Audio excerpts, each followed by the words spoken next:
Karibu tena kwenye ulimwengu wa siasa, mtazamaji wangu popote pale ulipo, mimi natumai unaendelea vizuri kabisa. Usiku wa leo alivyoahidi, Rigathi Gachagua anasafiri kwenda United Kingdom.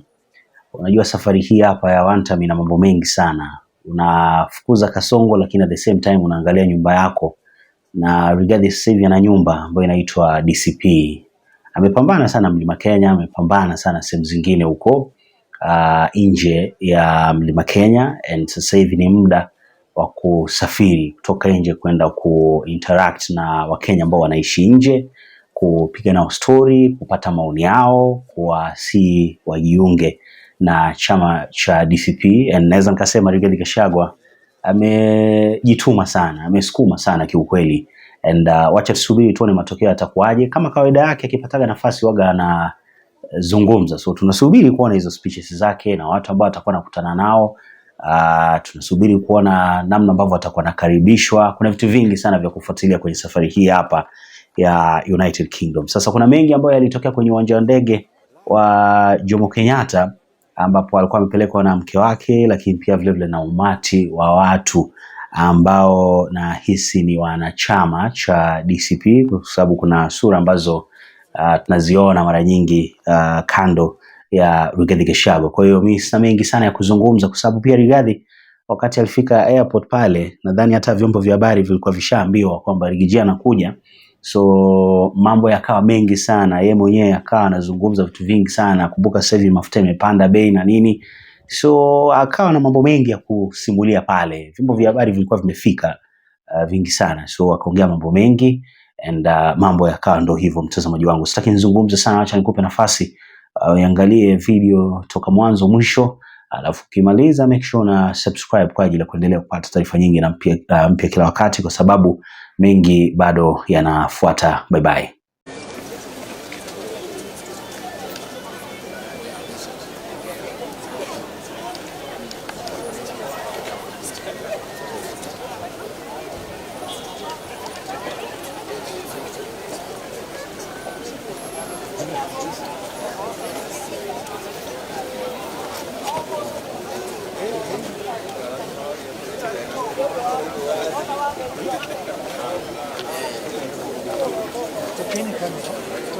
Sorry,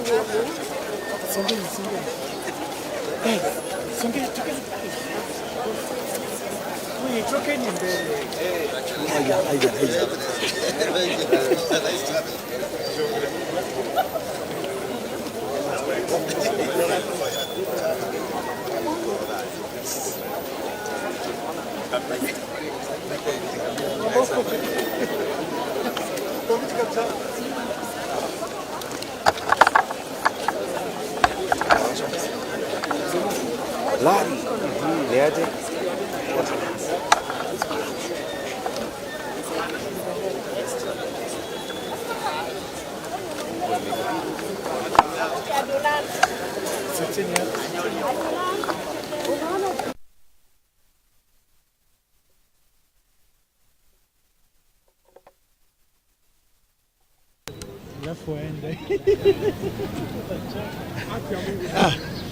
Vipi? Tutasonga mbele.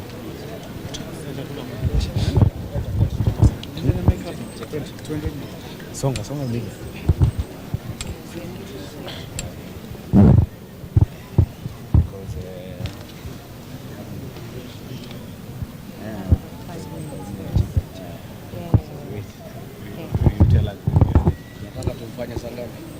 Just top of the hour. 9 o'clock.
stop. You okay then? Hmm? You okay? They're fine. Okay. You are good? Yes, yes, we're good. Thank you very much. I have, on the request of Kenyans, decided to say one or two things as to what is happening in the country before I depart for London, where I'm scheduled to have some meetings. And as I leave, I do share the pain of Kenyans. Kenya is staring at a serious crisis arising from the new prices of petrol, diesel that have been announced yesterday. And the ripple effect of what has happened is that starting tomorrow, matatus will increase their fares, buses will increase their fares, border riders will increase their charges, because most industries use diesel. Consumer products will go up, and Kenyans in anguish. As we speak, many roads are empty. Kenyans are not able to fuel their vehicles, and we are staring at a national crisis, and things are very bad. And what we must tell the people of Kenya, the crisis that we face of increased prices for fuel has nothing to do with international challenges. It has nothing to do with the war in Iran. It has nothing to do with increased oil prices in the world. As I said the last time I talked about fuel, the crisis that we face is one of state capture and conflict of interest, where President William Ruto and Gulf Energy are the ones doing the business of fuel importation, and they have topped up too much profit to fleece the people of Kenya. The challenge that we face today has nothing to do with international prices, because when you look at the neighboring East African countries who are importing oil from the same source in the Middle East, their prices are down. Why the prices here are up is because President William Ruto, his business partners, Gulf Energy, are taking too much profit to fleece the people of Kenya. If you look at the comparison, today as we speak, in Kenya, petrol is 214 Kenya shillings. Diesel is 243 Kenya shillings. Our neighbors here in Uganda, who bring their fuel through Kenya from Mombasa by road, which means their fuel is supposed to be higher than Kenya's. A liter of petrol in Uganda is 188 Kenya shillings.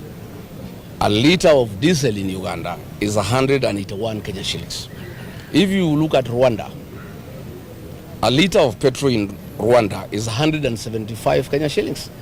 A liter of diesel in Rwanda is 171 Kenya shillings. Our neighbors here in Tanzania, a little bit higher, but way below Kenya. A liter of petrol in Tanzania is 204 Kenya shillings, while a liter of diesel is 210 Kenya shillings. In Ethiopia, a liter of petrol is 138 Kenya shillings, while that of diesel is 149. That tells you clearly that this problem is not international. Our neighbors are getting fuel from the same source, and their fuel is supposed to be cheaper than ours because their fuel comes through Kenya, and they have to pay extra money to get tankers from Mombasa through Nairobi to Kampala, through Nairobi to Rwanda. So what we're having as a problem in Kenya is where the president of the country is a businessman who doesn't care about his people and has decided to make profit out of his people. And that is the crisis that we are facing. And I must also say that this G to G arrangement is a fraud. We had been told when I was in government that it was supposed to regularize prices and cushion the people of Kenya from sporadic changes in pricing system. But the price keeps on going high. And what is annoying is that the fuel that is in the market today is of low quality. You remember the Minister of Trade and the Kenya Bureau of Standards announced to the people of Kenya that they have allowed the importation of fuel with 50 milligrams per liter of sulfur. This is very cheap fuel. Instead of this fuel going down, we would have expected, because the government has compromised on standards and brought fuel with a lot of sulfur, which is dangerous because sulfur, when it is exposed to the environment, turns into sulfuric acid, and that is not good for our ages. All these cars that are using this fuel, in the next 5-6 months, they'll start having what you call a slow knock in the engine. And if you push them more, they'll have a full knock. So we would have expected that this is cheap fuel, very low quality fuel, that has serious implications to the efficiency of our vehicles. There will be a lower price. But instead, because William Ruto is making money, the fuel has gone up. I have received information that this profit that the president and his partners are making from increased fuel prices has been used to purchase tallow oil in Turkana at $120 million US. And that is approximately 15.6 billion Kenya shillings.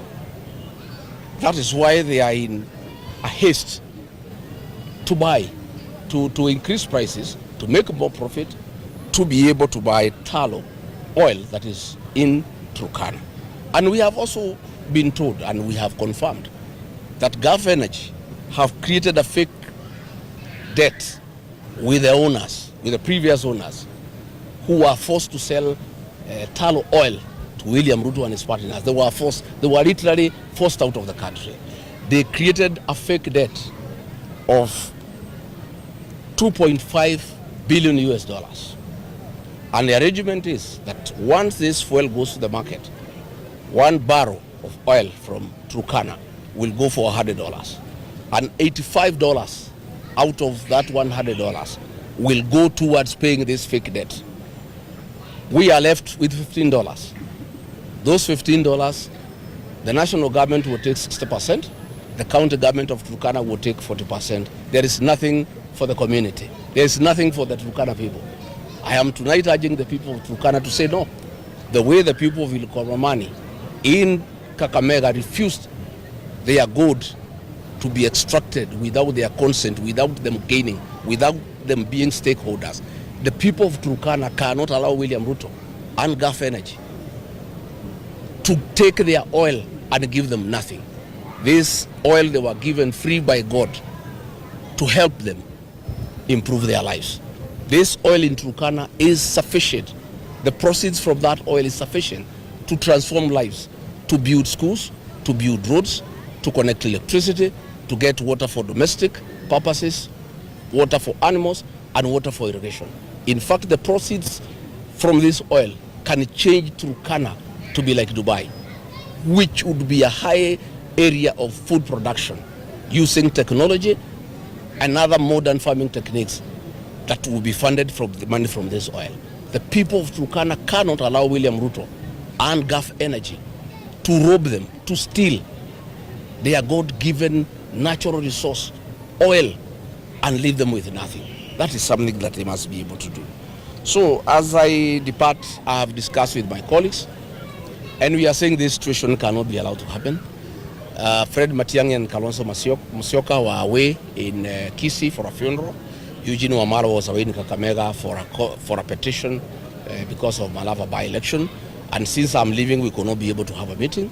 We have agreed we'll have a Zoom meeting tomorrow so that we agree on the way forward, because we cannot allow this situation. William Ruto, through unreasonable taxation, theft of public funds, have impoverished payslip holders. He has raided the payslip. Payslip holders have nothing. Now this fuel increase now is going to cripple business people. It is targeting the transport sector. It's targeting the manufacturing sector. It is targeting consumers. Prices of food will go up. Prices of consumer items will go up. This situation cannot be allowed to continue. So we are going to have a discussion tomorrow.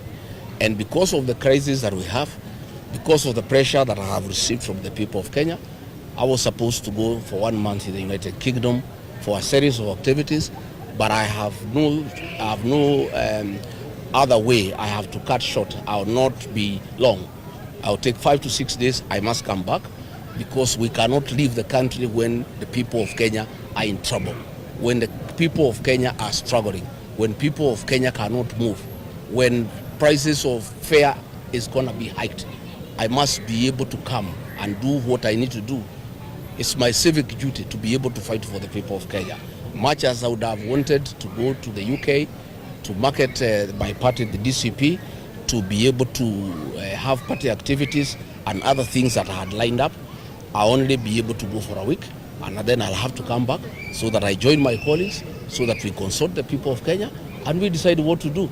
If we have to take to the streets, so be it. If we have to say, let the transport sector stop until these matters are addressed, we must do so.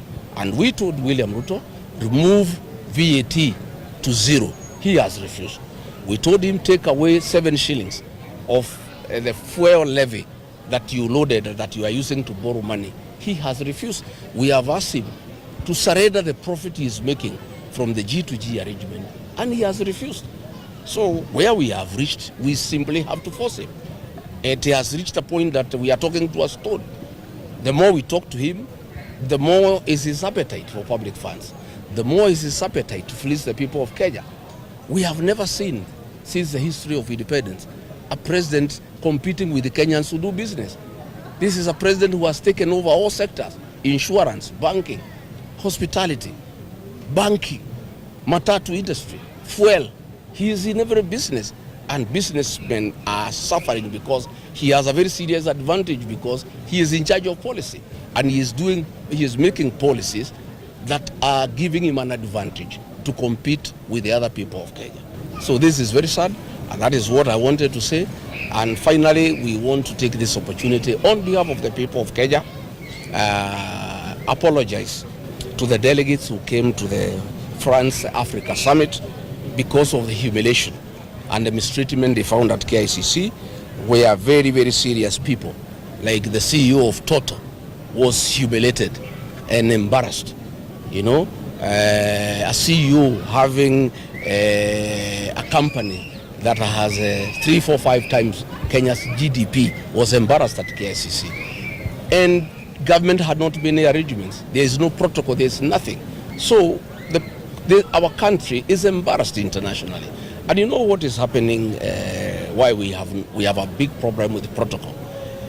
When President William took over, there were very serious protocol officers who have a lot of experience, who were working under President Uhuru Kenyatta. And he had a problem with them simply because of where they come from. And he removed them. And there is no problem by removing people you are uncomfortable with, but you replace them with professionals. Instead of replacing them with professionals, the chief government receptionist was a waiter who used to serve us with tea, called Chebet, when he was deputy president. She is the chief government receptionist, a waiter who was serving us tea at the current residence. She is called Chebet, from his community, and she's a relative. That is why the whole protocol is in shambles.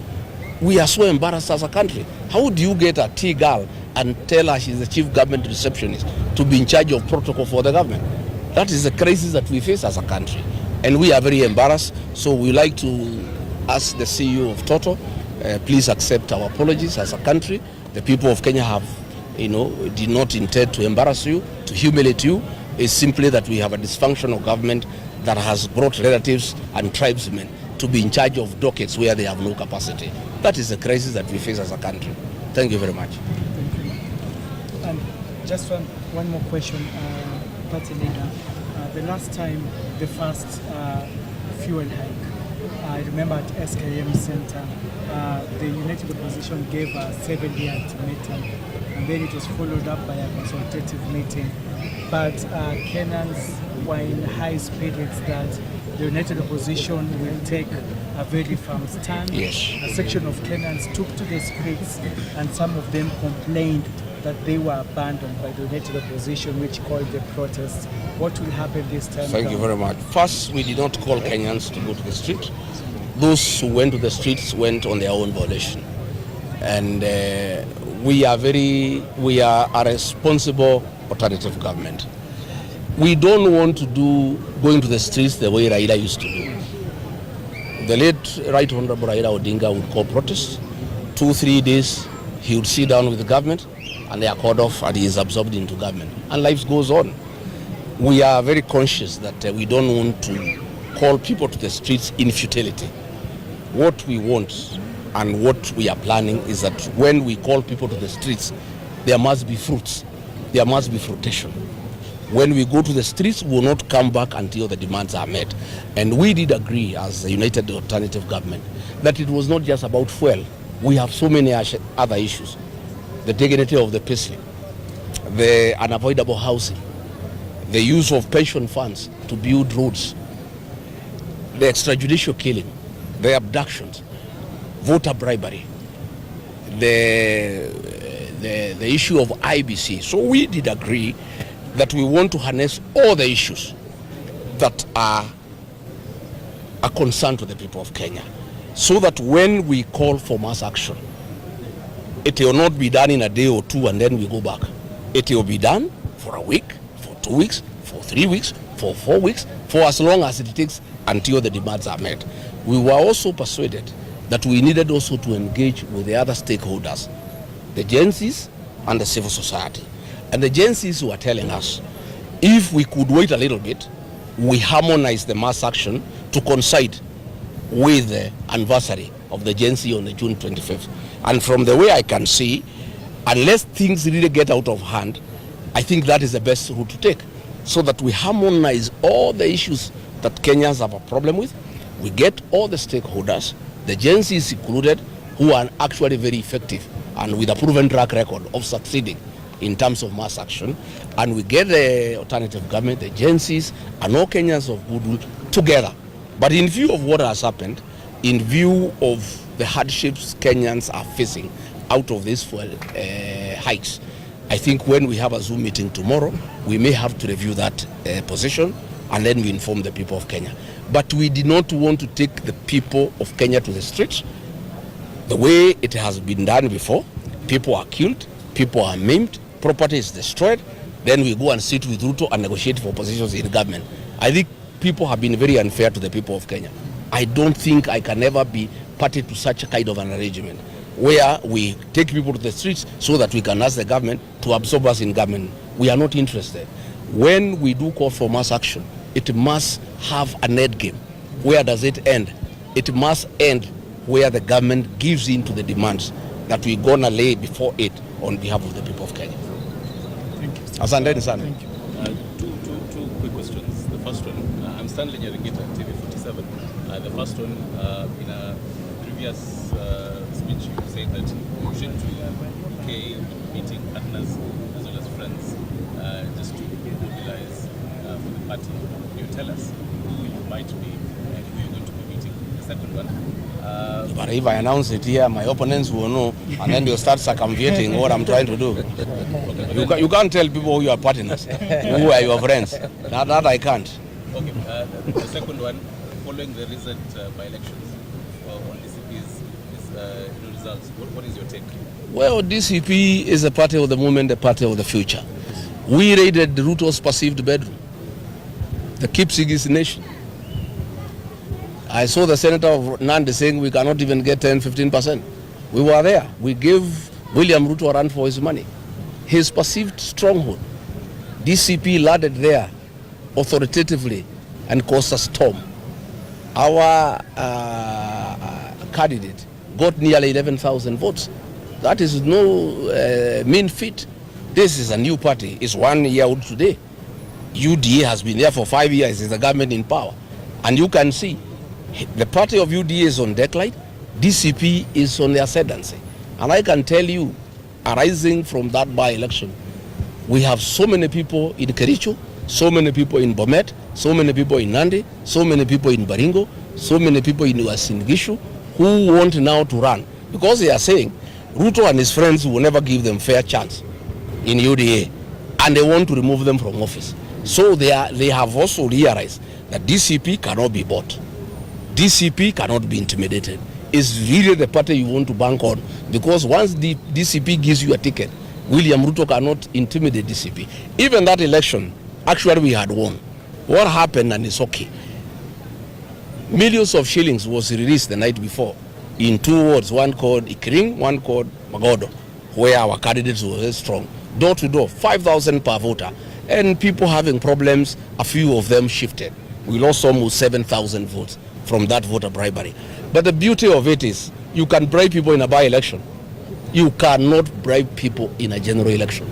That is why we are not worried about the way William Ruto is bribing voters in by-elections to show that he is ahead. We know that there is no way you can bribe voters in a general election. Everybody will be busy. There will be governors, there will be senators, there will be MPs, there will be MCAs. The competition will be very, very strong and having so many players. And even William Ruto will also be in trouble elsewhere in the country. I don't think he'll have time to go and put money in Emurua Dikir.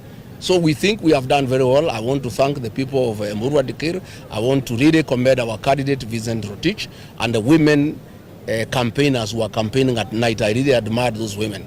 I wish all our women can be like that. I want to say they have done very well. It's a victory for democracy. It's a victory for those who cannot agree to be intimidated. DCP is the party of the present and the future, the party that will form the next government and the party that will have the majority both in the National Assembly, the Senate and all the county assemblies in Kenya. It's one of the issues we are going to raise on the issues we are going to have when we go to the streets. IBC is totally biased, and they have allowed a lot of violence. They have allowed voter bribery. They have allowed public officers to participate in voter bribery and campaigning against electoral rules. IBC is one of the issues we're going to discuss. Asante sana. Thank you. Asante. Haya, mchunge nyumbani.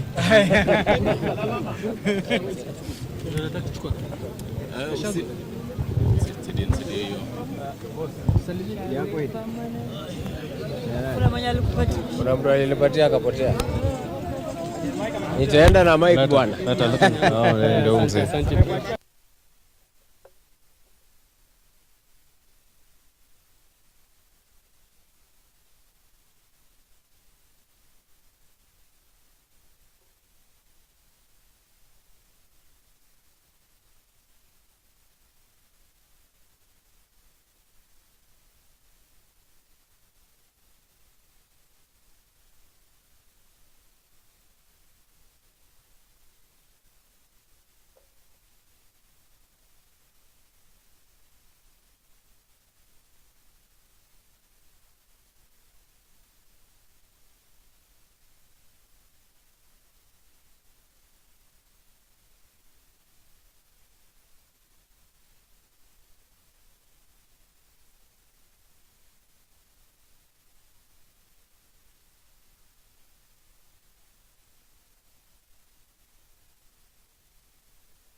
Kwanza niseme asante kwa team Double Updates na kila mtu ambaye tunaendelea kusafiri naye kwenye safari hii ya kuwashika mikono na kuwasaidia hawa watoto. Mungu awabariki sana ndugu zangu. Kwa niaba ya mgeni au wageni na pengine ambaye angetaka kuungana na sisi kwenye kuwasaidia, kwa ufupi kabisa, wacha niwape story yao. So hapa Double Updates each and every month huwa tunashirikiana, tunashikana mikono, tunachanga kidogo kidogo 10, 20, 50, 100, hivyo hivyo kuendelea. Na kidogo chetu ambacho huwa tunapata, huwa tunaenda nayo mtaani kuwasaidia watoto yatima na walemavu. Sasa hawa mnaona wanatoka Kawangware, Nairobi. Wana ugonjwa ambao unajulikana kama cerebral palsy. Wazazi ambao wana watoto kama hawa wanaelewa. Na sasa hivi wamekuwa kama watoto wetu, and it's been 2 years, na baada ya kila miezi mitatu kwa wanaofuatilia watagundua huwa tunawafanyia shopping, and hapa ndo kuna vyakula, tunawashughulikia mambo ya stima, na vitu vidogo vidogo, bila kusahau huyu mama by the way anaitwa Lilian ndo amekuwa kama mzazi wao, anawalisha, anawasomesha kila siku kila kitu anafanya, ujue kitu ambacho kwa upande wangu mimi ilinivutia sana, nikapenda kazi ambayo anafanya and nikaamua nikasema there is no problem, hatufanyi dhambi, sifanyi dhambi kwenye kushirikiana naye kuwalinda watoto kama hawa ambao sometimes inakuwa vigumu sana ndugu zangu. So kwa mwezi huu hapa naomba kwa unyenyekevu kabisa, kitu cha kwanza tumtafutie hata kama ni msaidizi mmoja amsaidie kuwalinda watoto hao, lakini pia kama wewe ni mtu ambaye unaweza kuwa na manguo size yao, hasa sweta nyakati hizi hapa za baridi au nyakati huu hapa wa baridi, tafadhali nipigie, naweza nikakujia vitu kama socks, blanketi, vitu vya kutandika, vitu vya kufunika na vitu kama hivyo. Tunaomba kama maybe mtu anaweza kawa na fridge yake fulani anataka ku upgrade na maybe hiyo anataka kupeana, inaweza ikawasaidia sana. Hiyo niligundua inaweza ikawasaidia kwenye upande wa kuweka fruits na maybe vyakula vikibaki. Ukiachana vitu kama hivyo, tunahitaji kabisa mafuta ya kupika, tunahitaji unga wa ugali, unga wa uji, mchele, asali, kwa sababu hawatumii sukari. Tuwalipie kama stima, tuwanunulie gas ile ya kg 13, ile ndio inaweza ikakaa kwa muda fulani. Kuna tissue tunahitaji, wipes tunahitaji, sanitary pads. Wengine washafika umri bwana 13 14, any day any time unaweza kukutana na damu, so sanitary pads muhimu sana, pampers, maziwa, sabuni, cereals, hapo kuna yellow beans, Weetabix, vitu kama hivyo, mafuta ya kupaka, hand wash, sanitizer. Na siku moja tukifanikiwa bwana, tunaweza tukawajengea, kwa sababu nyumba yao usione tu hivyo hivyo imechorwa, ndio ndo mvuto na nini, lakini ni boards tu zimeunganishwa, ni mambao tu, and siku za usoni bwana tutafanikiwa. So mimi nataka tufanye hivi, kwa mtu yeyote ambaye ameguswa na anaweza akatamani maybe kuchangia, najua hali sio nzuri vile, lakini nataka tufanye challenge ya only 20 bob kwa siku 7. Yani wewe kama unaweza ukaipata hiyo 20, nataka tufanye challenge ya 20 bob kwa siku 7, tujipe kama 1 week. Target yangu mimi ni watu 10,000, kwa sababu hapa bwana sometimes tunafika hata views 20,000. Jamani, watu 10,000 kama ukitoa 20 na wengine tutoa 20, then tutafanikiwa kupata kama around 200,000, na 200,000, trust me, hivyo vitu ambavyo nimevitaja bwana tunaweza tukavinunua na ikawashikilia kwa muda mzuri sana. Mimi naweza nikasema hivyo. So lakini kuna option nyingine kwa wale ambao sasa wanaweza kununua, sio lazima utume pesa. Kama una uwezo wa kununua chochote kwa hivyo vitu vyote ambavyo mimi nimevitaja, yani itakuwa best kabisa. Wewe nipigie tu simu niambie Double Jane na sweater hapa, Double Jane na unga moja, Double Jane na mafuta ya kupika hata kama ni hiyo ndogo, Double Jane na tissue. Mimi Double Jane mimi nimenunua sanitary pads, mimi nimenunua maybe pampers, nimenunua sabuni, nimenunua maziwa. Nipigie simu niambie Double Jane kwa sehemu fulani, njoo ukachukue haraka kabisa, mimi nitakujia. And hawa watoto bwana watapata usaidizi. Nawashukuru sana. Hakuna mtu ambaye analazimishwa hapa, ni kujitolea tu, na mtu yote ambaye anahisi anaweza akachangia kitu 20, but chochote ambacho unaweza kupata it's fine, lakini nataka tufanye challenge ndo tusafiri na kila mtu bwana, wengine wasihisi kama wanaachwa nyuma. Kwa hiyo tunafanya challenge ya 20, tunajipea siku 7. Target yangu ni watu 10,000. Hii 10,000 tunaweza tukafanikiwa kupata 200,000, 200,000, ambayo inaweza ikatusaidia tukanunua hivyo vitu vyote hivyo ambavyo nimekutajia, ma fridge ndogo hiyo nini, nguo, socks, mablanketi, vitu hivyo vyote ambavyo nimevitaja mtazamaji wangu, then mimi naamini everything is gonna be all right. But again, nataka kushukuru wote ambao tumekuwa tukifanya hii kazi. Tuendeleeni hivyo hivyo, kwa sababu mimi naamini hatufanyi dhambi. Asanteni. So team double updates najua wanawatch hii video, si ndio? Great. Unawaambia nini kwa safari hii tumekuwa? Very good. Now, I first of all say a very, very big thank you.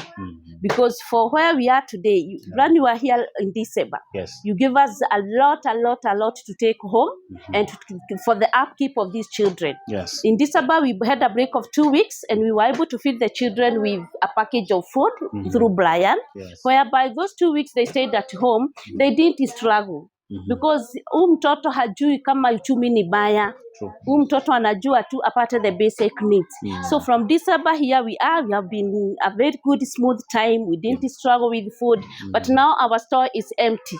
Yes. And when it is empty, where do we go back? We go back to you through Brian, so that we can make the love of these children. At least we'll live a better life or a normal life like any other child who is able to get the basic needs. Yes. Because the era we are today with our economy, it's only to get the basic needs of the day.